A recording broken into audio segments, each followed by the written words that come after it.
तो देखो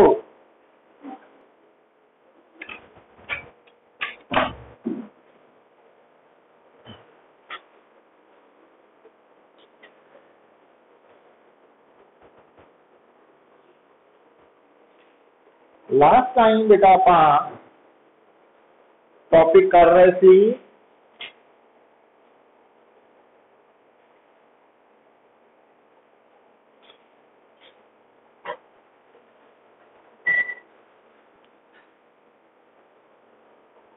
Bohr's model of an atom. हुण हाइड्रोजन स्पैक्ट्रम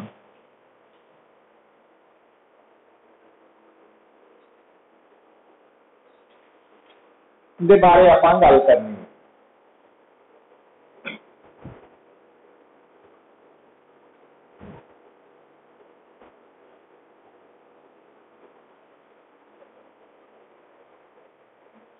तो देखो कल आपां गल कीती सी कि जो हाइड्रोजन एटम है या हाइड्रोजन लाइक एटम है, हाइड्रोजन लाइक एटम दे विच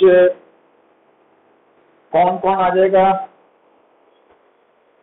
helium positive ion, lithium 2 positive ion, beryllium 3 positive ion है ना, वो आ जाएगा। तो ਉਹਦੇ ਲਈ बेटा ਆਪਾਂ देखा ਸੀਗਾ कि इन्हां दे अंदर ਜਿਹੜੀ एनर्जी ऑफ nth ऑर्बिट है, इलेक्ट्रॉन इन nth ऑर्बिट, ਉਹਦਾ फार्मूला आया सी -z² by n² into 13.6 electron volt, है ना। आज जे ਆਪਾਂ सिर्फ हाइड्रोजन एटम की गल करने हैं तो असी Z1 पुट करके En निकाल सकते हैं।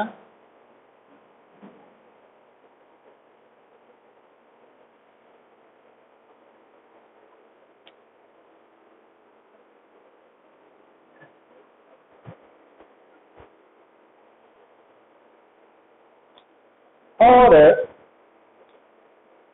असी बेटा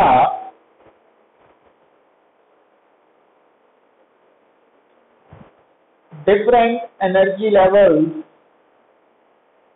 शो कर सकते हैं।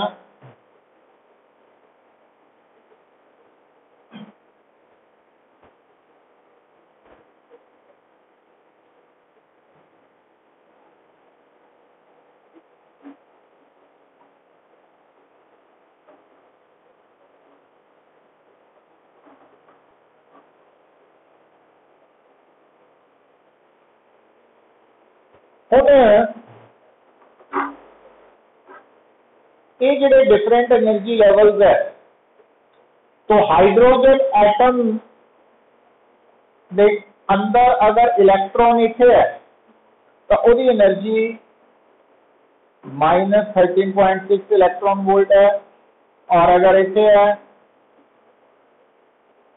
और अगर इत्थे है अगर इत्थे है अगर इत्थे है अगर इत्थे है इहदा समथिंग जो भी आएगा, तो तुसी नोट की कर रहे हैं कि जिस तरह number principal quantum number increase कर रहा है, जिहड़ा सेपरेशन एनर्जी गैप है वो घट रहा वा। तो इसका मतलब N6 से N7 से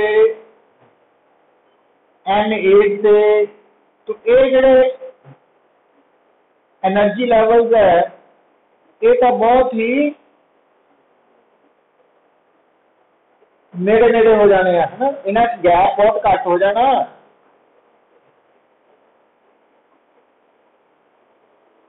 आया हुण बेटा किसी भी एटम के अंदर जिहड़ा इलेक्ट्रॉन है हाइड्रोजन एटम के अंदर, अगर इत्थे है तो वो ज्यादा देर इसे स्टे नहीं कर पाएगा, वो नीचे ਨੂੰ आएगा ਜਦੋਂ तो एनर्जी घटेगी, तो फालतू एनर्जी एमिट होएगी in the form of radiation. तो अगर इलेक्ट्रॉन पहला 3 च है तो वह सीधा 1 च भी आ सकता, तावी एनर्जी एमिट होएगी। जे 4 च है तावी वह 1 च आ सकता, ते एंड सो ऑन, ते जे वो इनफिनिटी पे है तावी 1 च आ सकता। तो अगर हाइड्रोजन एटम के अंदर पैदा होने वाली रेडिएशन का कारण की है इलैक्ट्रॉन का उपरों सीधा फर्स्ट ऑर्बिट च आना, तो उस सीरीज को कहने हैं लेमन सीरीज। पर अगर इलैक्ट्रॉन तीसरे तो पहला दूसरे पहुंचता वा या फोर्थ तो दूसरे पहुंचता वा एंड तो वो सीरीज है बामर सीरीज। जे इलैक्ट्रॉन फोर्थ तो थर्ड पहुंचता, फिफ्थ तो थर्ड पहुंचता है, फिर है Brackett series, sorry partial series. फिर अगर वो फिफ्थ तो फोर्थ, सिक्स तो फोर्थ एंड सो ऑन, फिर ब्रैकेट सीरीज। तो जे वो 6 तो 5 एंड सो ऑन, फिर है पी फंड सीरीज।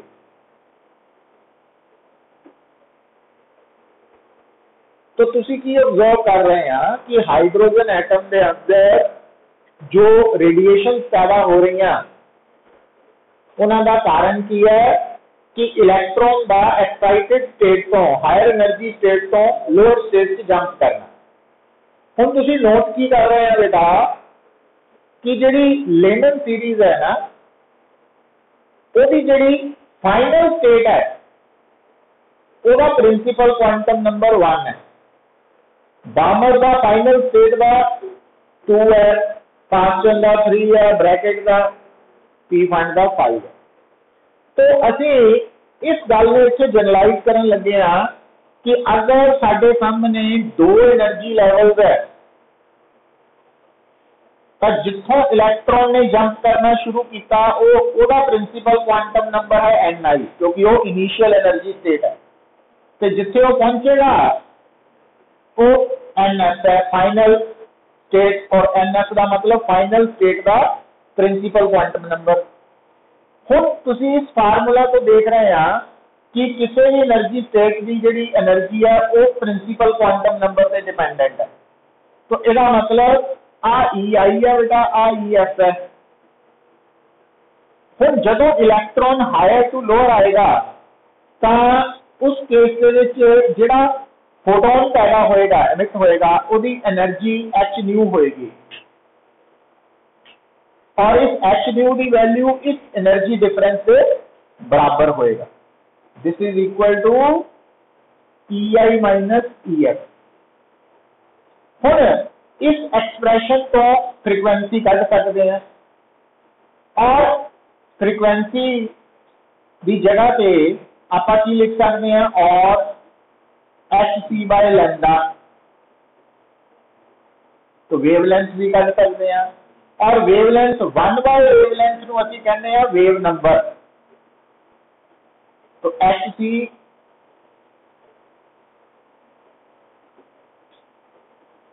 तो आ वेव नंबर है। तो जितना फ्रीक्वेंसी होंगी है नंबर ऑफ वेव्स एमिटेड पर सेकेंड, तो उतना ही वेव नंबर होंगे number of waves emitted per unit length पर मीटर, इतना भी कह सकते। हुण असीं इसको पकड़ लेने, तो इस फार्मूला के अकॉर्डिंगली रेडिएशन का वेव नंबर की होएगा EI minus EF over HC। हम बेटा एनर्जी का फार्मूला हाइड्रोजन एटम लिया है, तो आप इसे EI की जगह की लिख सकते हैं -1 ओवर Ni स्क्वायर, और EF की जगह तो आ माइनस और आ वाला माइनस प्लस हो गया 1 ओवर, है ना, और नीचे आ गया HC। हुण ये फार्मूला बन गया माइनस, आप माइनस बाहर नहीं कटते, 13.6 electron volt over HC common आ गया, तो 1/nf² माइनस 1/ni²। और आ जी वैल्यू है ना, तो देखो आ भी फिक्स्ड वैल्यू है, एच भी फिक्स्ड है, सी भी फिक्स्ड है। तो इस सर्कल की वैल्यू में असं कह दें रेडबर्ग कांस्टेंट।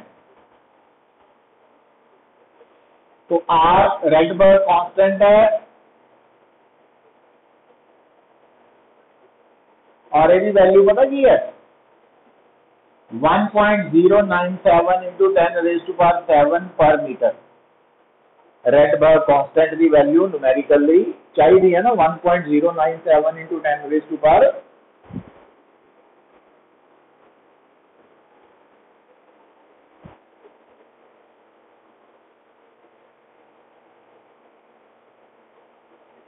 तो आ जी एक्सप्रैशन है पुत्र, ਇਹਦੀ हेल्प ਦੇ ਨਾਲ ਤੁਸੀਂ ਕੀ फाइंड आउट कर सकते हैं, हाइड्रोजन स्पैक्ट्रम के अंदर किसी भी रेडिएशन की वेव नंबर निकाल सकते हैं। और इस फार्मूला च आर रेडबर्ग कांस्टेंट है जिसकी वैल्यू है 1.097 इंटू 10⁻⁷ पर metre. NF final energy level का प्रिंसिपल क्वांटम नंबर है, एनआई इनिशियल का। तो आ फार्मूला असी यूज कर सकते हैं।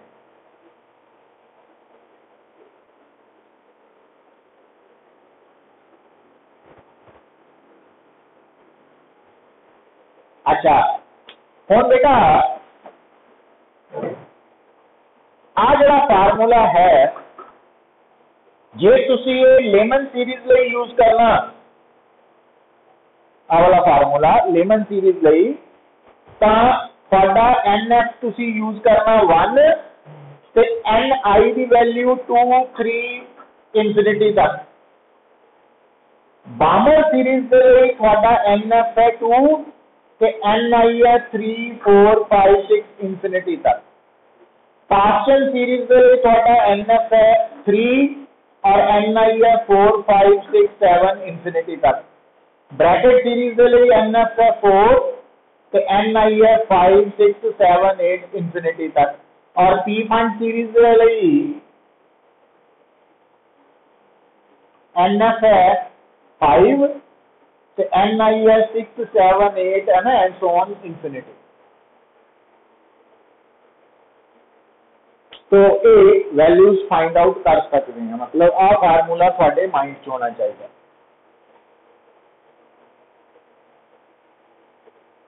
ठीक है, तो जदों भी थानू लेमन सीरीज की गल करता ना, तो लेमन सीरीज NF हमेशा फिक्स है 1, वो किसी ने दसना नहीं। जो बामर सीरीज कहते हैं तो NF फिक्स है 2, जो वो पार्शियल सीरीज कहते हैं तो NF फिक्स है 3, जो ब्रैकेट सीरीज कहते हैं तो NF फिक्स है 4, जो पी फंड सीरीज कहते हैं तो NF फिक्स है 5। तो वो नहीं दसने किसी ने डायरेक्टली, वो समझ होनी चाहिए। पर किसी भी सीरीज का NI ये थानू दिता होएगा। और ਉਹਦੇ ਲਈ देखो आ जी लाइन थानू देख रही नजर आ रही है, ये लेमन सीरीज की पहली लाइन है और ये NI 2 है। तो ये मतलब किसी भी सीरीज की जी पहली लाइन है ना, ਉਹਨੂੰ अल्फा लाइन कह देते हैं, दूजे ਨੂੰ बीटा लाइन, तीसरी लाइन ਨੂੰ गामा लाइन।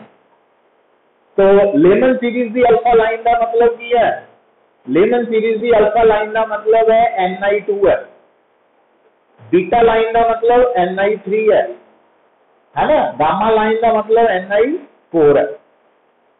तो जे बामर सीरीज की अल्फा लाइन है तो ਉਹਦੇ ਲਈ NI 3 है। तो है ना, बीटा लाइन जी है बामर सीरीज की बीटा लाइन, तो वो 4 है एंड सो ऑन। तो इस तरीके के नाल तुसी इन्हां नूं यूज करना वा बेसिकली। समझ आ रही गुरलीन?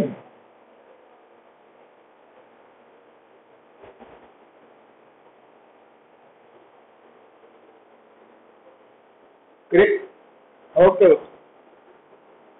आर्यन पांजा, आर्यन मीनिया, क्रिश,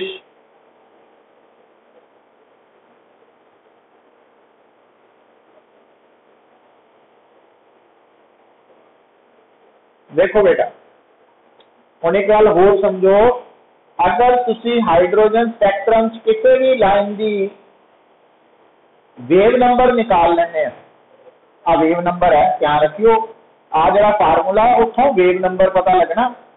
तो अगर वेव नंबर आ गया तो तुसी वेव लेंथ भी निकाल सकते हैं, जो कि वेव नंबर का रेसिप्रोकल है, क्योंकि वेव नंबर की है वेव लेंथ का रेसिप्रोकल। तो इस करके वेव लेंथ मीन्स अगर मैंने न्यू बार पता वेव नंबर तो मैं वेव लेंथ निकाल सकता वह रेसिप्रोकल लैके। तो दूसरा जे मैं फ्रीक्वेंसी निकालनी है तो मैं की करना है, जो वेव नंबर है ना उन्होंने सी नाल स्पीड ऑफ लाइट के नाल मल्टीप्लाई करना। ठीक है, मतलब कई बार ना सानू वेव नंबर की जगह वेव लेंथ या फ्रीक्वेंसी बारे पूछ लिया जाता तो इतना कन्वर्जन कर सकते हैं। तो ये पॉइंट आ गए। अच्छा, तो उस तो बाद अगली गल की समझनी है पुत्र, देखो देखो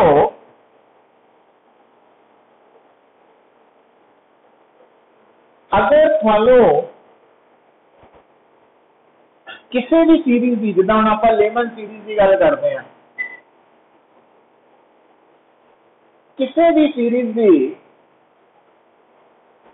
जिदा आ लेमन सीरीज है, किसी भी सीरीज की वो लाइन जी है वो बारे पूछा जाता जिहदी एनर्जी सब तो घट है, फ्रीक्वेंसी सब तो घट है, वेव लेंथ सब तो ज्यादा वा, वेव नंबर सब तो घट है।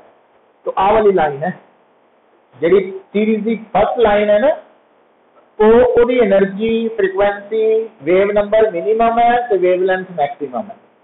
तो लेमन सीरीज की मिनिमम वेव नंबर वाली लाइन केड़ी है, जो मिनिमम पता वा तो आप मैक्सिमम वेव लेंथ कट सकते हैं, तो आप मिनिमम फ्रीक्वेंसी भी कट सकते हैं।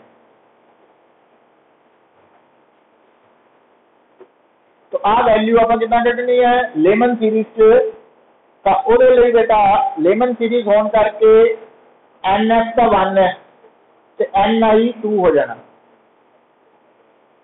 1 स्क्वायर माइनस।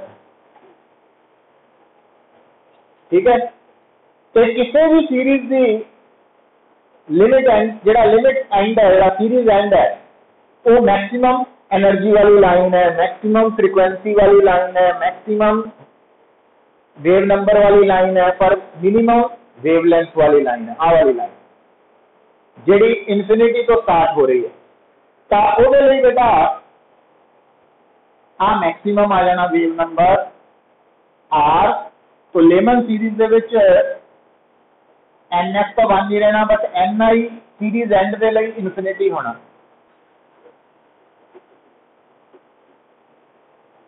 ठीक है, और फ्रीक्वेंसी मैक्सिमम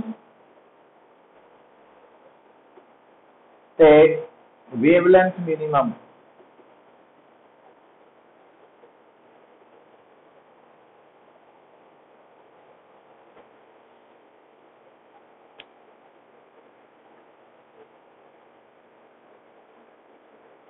तो आप स्टेप्स आ गए ना, हाँ मिनिमम वाला है ना काम।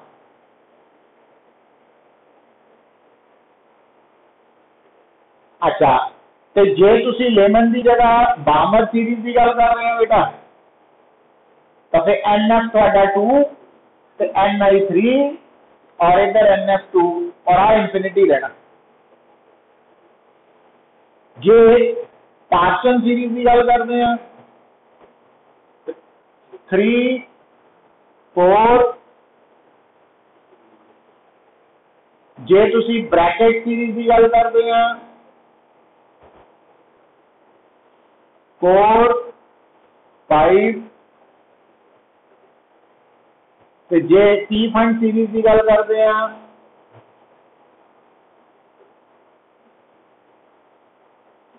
5 और 6 है ना। इस हिसाब से चेंज करी जाइयो है ना, वो मैं चेंज नहीं किए, तुसी करने अकॉर्डिंगली एक्ट करी जाना। तो जदों तुसी पुत्र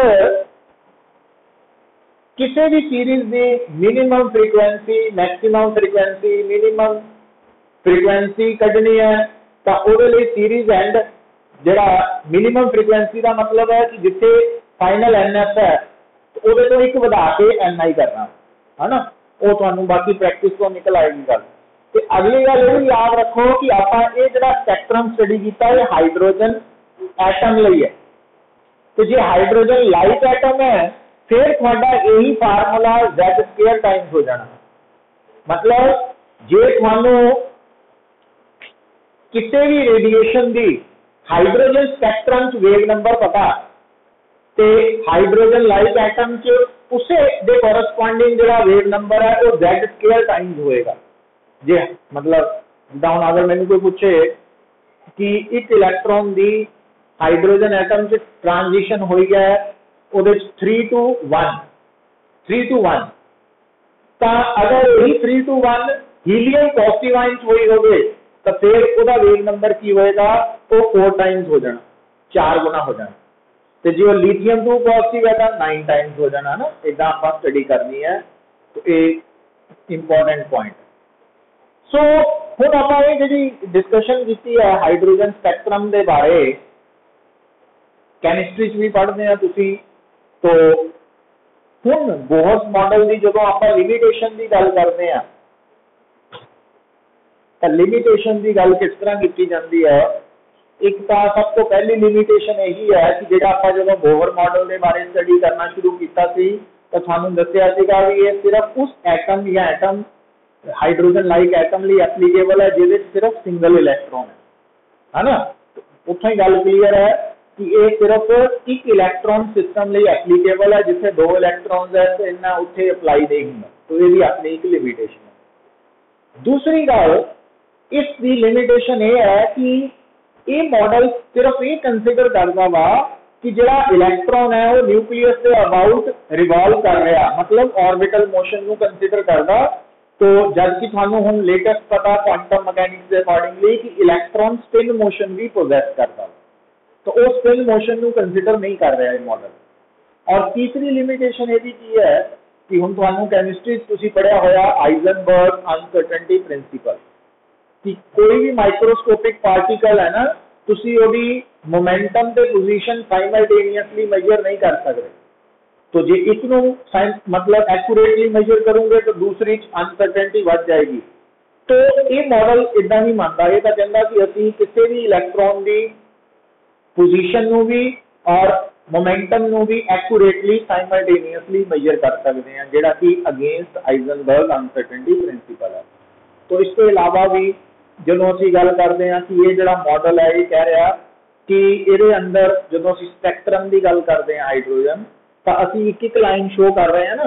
जो इन्हां लाइन्स नूं असीं इलैक्ट्रिक फील्ड या मैग्नैटिक फील्ड के अंदर अब्जॉर्व करते हैं तो एक नहीं है 2 या उससे ज़्यादा कंपोनेंट्स दी बनिया। तो उन्होंने असीं जीमन इफेक्ट, स्टार्क इफेक्ट बोलते हैं। वो करने नहीं आप बस ना ही याद रखने हैं। तो स्टार्क इफेक्ट, जीमन इफेक्ट, तो इन्हां दी प्रेजेंस नूं बोहर मॉडल के अकॉर्डिंगली असीं डिस्कस नहीं कर सकते, एक्सप्लेन नहीं कर सकते। तो सिर्फ लिखण लई है साडे लई। तो ये तो बेटा है ऑल अबाउट बोहर मॉडल का पहला पार्ट एटम के बारे, है ना। और ये देखो बेटा जिहड़े इलैक्ट्रॉन्स है ना जो उपरों नीचे नूं आंदे है तो वो एनर्जी एमिट करते हैं, तो वो स्पैक्ट्रम नूं कहते हैं एमिशन स्पैक्ट्रम।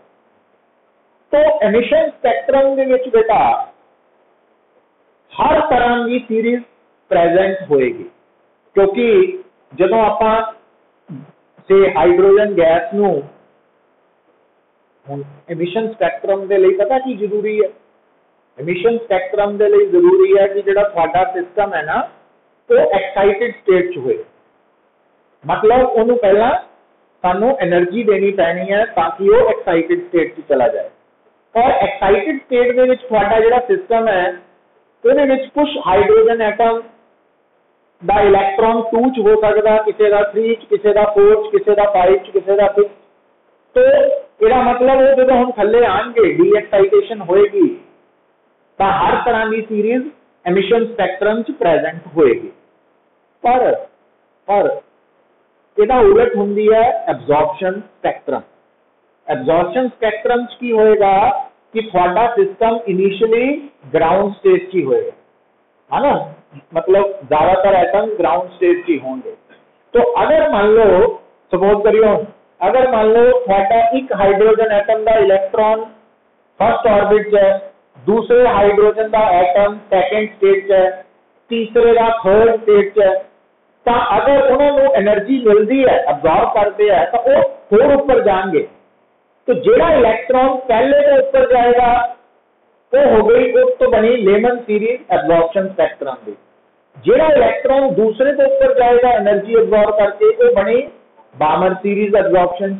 जेड़ा तीसरे पे जाएगा वो पास्चन सीरीज। पर चांसेस की होंगे एब्जॉर्प्शन सीरीज ज्यादातर एटम्स ने ग्राउंड स्टेट च होना, मतलब N1 च होना या वध तो वध 2 च होना। तो इसका मतलब एब्जॉर्प्शन स्पैक्ट्रम दे विच lemon बामर Paschen bracket P fund इन्हां विचों लेमन बामर सीरीज दे होने दे चांसेस मैक्सिमम है, बाकी सीरीज दे एग्जिस्ट करन दे चांसेस बहुत घट होंदे हैं, बहुत घट रेयर होंदे हैं। जबकि इमिशन स्पैक्ट्रम च हर सीरीज दे होने दे चांसेस ज्यादा होंदे हैं। तो ये दोनों च फर्क आ जाता ना, कई बार ये कुछ ले जाता। तो इस तक किसी को कोई डाउट?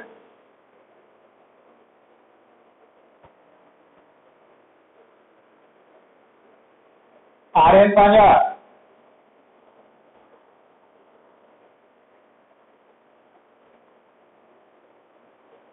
नारायण, चिराग,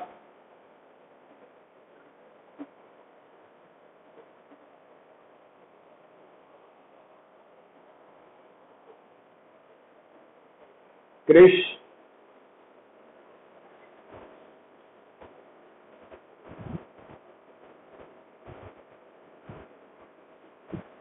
तो ये सी बेटा और ऑल अबाउट हाई एटम के बारे, है ना।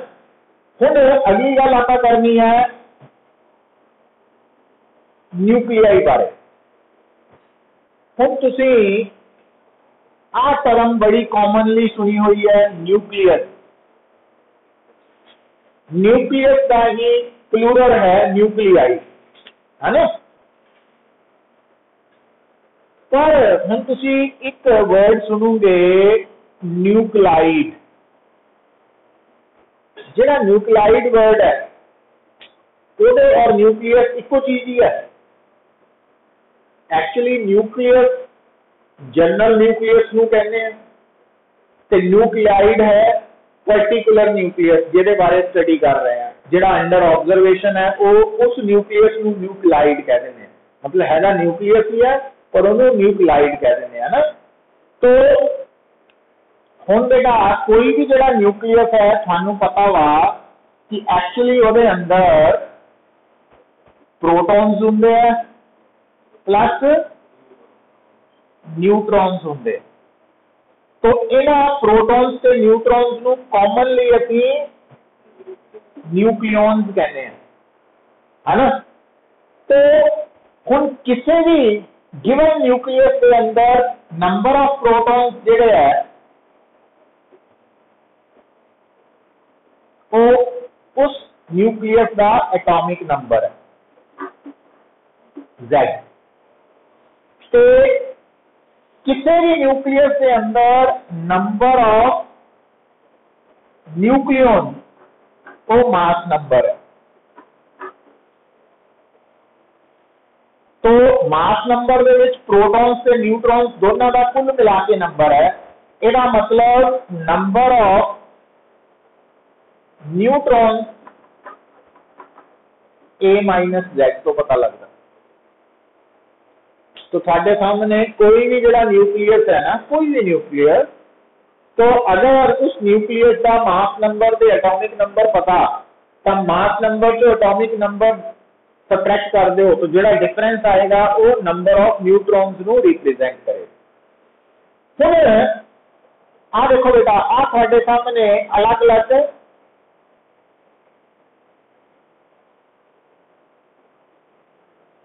तो जनरली पता की करते हैं, किसी भी न्यूक्लियस नूं ओहदा सिंबल लिखते हैं और सिंबल के ऊपर मास नंबर, नीचे एटॉमिक नंबर लिखा जाता है। तो आ हाइड्रोजन दा न्यूक्लियस है ना, ओहदा मास नंबर, एटॉमिक नंबर। तो आ हीलियम आ गई, तो आ कार्बन है से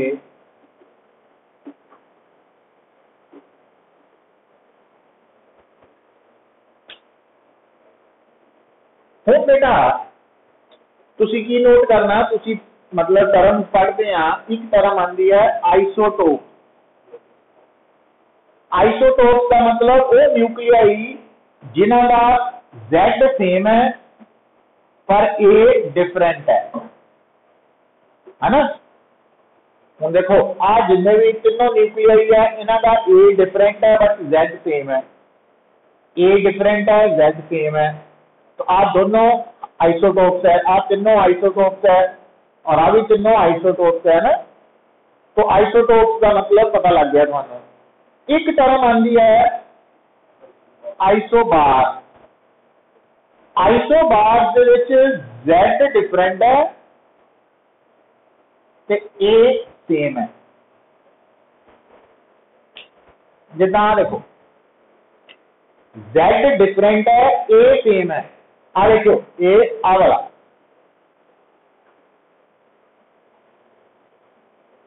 है ना, A सेम है, Z डिफरेंट, ये आइसोबार। अच्छा फिर देखो बेटा एक और टर्म आती है आइसोटोन। आइसोटोन्स लई तुसी की चेक करना, A माइनस Z सेम होना चाहिए। मतलब जेडे न्यूक्लियाई दे विच ना नंबर ऑफ न्यूट्रॉन्स सेम है, वो एक दूसरे के आइसोटोन्स है। हुण आ चेक करो, हुण देखो इहदा A माइनस Z 1 है और इहदा भी A माइनस Z 1 ही है, इहदा मतलब ये आइसोटोन्स है। इहदा A माइनस Z 2 है और इहदा भी A माइनस Z 2 है, तो ये भी दोनों आइसोटोन्स है।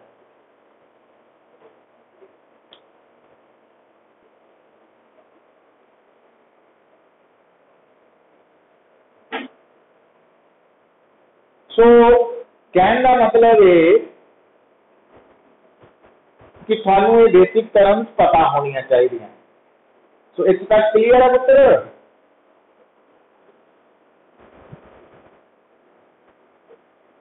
इतना करो मीटिंग है, हाँ मीटिंग एंड करके रीज्वाइन कर लो।